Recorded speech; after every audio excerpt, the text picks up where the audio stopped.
menyetujui rancangan Undang-Undang Tentara Nasional Indonesia. Angkatan Bersenjata Republik Indonesia tidak berguna, bubarkan saja.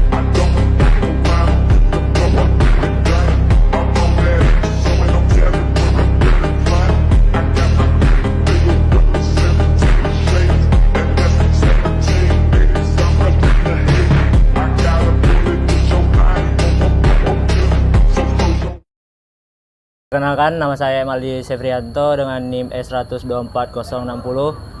Pada kesempatan kali ini saya akan mewawancarai salah satu mahasiswa dari Universitas Jambi. Oh ya, saya Kamus Tarsik. Kalau di sini lebih akrab dipanggil Sultan.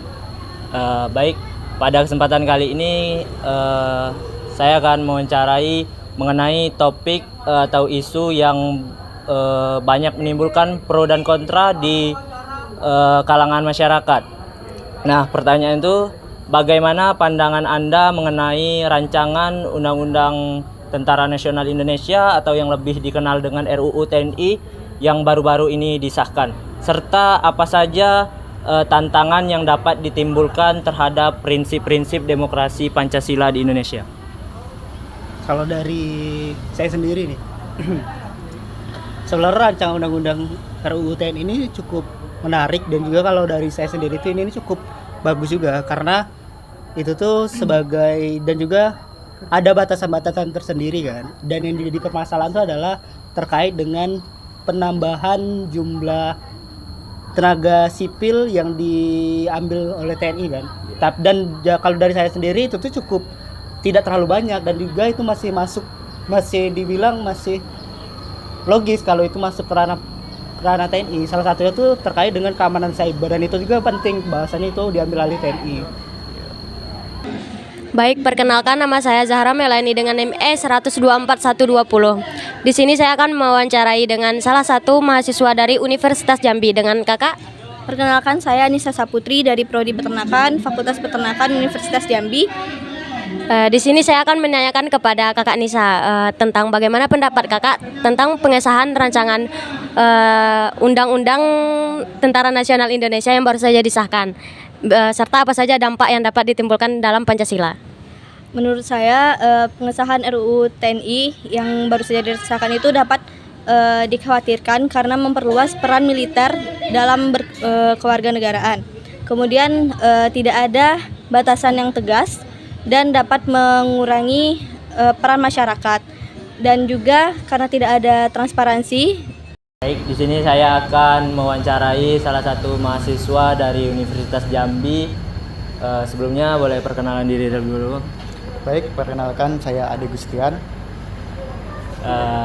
Di sini saya akan mewawancarai mengenai rancangan undang-undang yang banyak menimbulkan pro dan kontra di kalangan masyarakat saat ini. Jadi bagaimana pandangan Abang terhadap rancangan Undang-Undang Tentara Nasional Indonesia atau yang lebih dikenal dengan RUU TNI yang baru-baru ini disahkan, serta apa saja yang dapat ditimbulkan terhadap prinsip-prinsip demokrasi Pancasila di Indonesia? Nah, baik, di sini saya lebih ke kontra ya terhadap RUU TNI ini. Dikarenakan apa? Dikarenakan yang pertama itu bisa jadi tumpang tindih di kewenangan di TNI dan pemerintahan sendiri. Dan selanjutnya bisa juga pasca Orde Baru itu terjadi lagi jika RUU TNI itu diterapkan di kebijakan baru ini. Dan selanjutnya itu, jika RUU TNI ini diterapkan, maka TNI dan polisi itu menjadi banyak jabatan di ruang pemerintahan, yang mana sendiri sedangkan polisi dan TNI itu kan jabatannya untuk keamanan ya.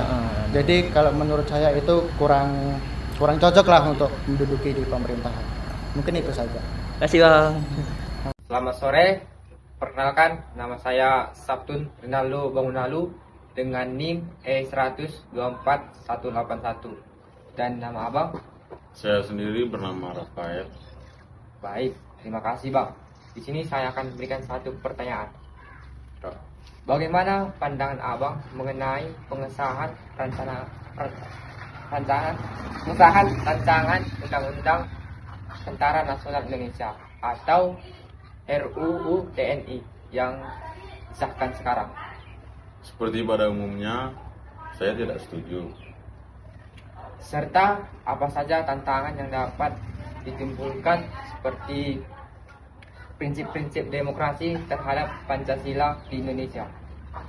Menurut pendapat saya, RUU TNI ini kan memberikan hak penuh terhadap TNI untuk bergabung mengatasi masalah setiap yang ada di penduduk, di masyarakat.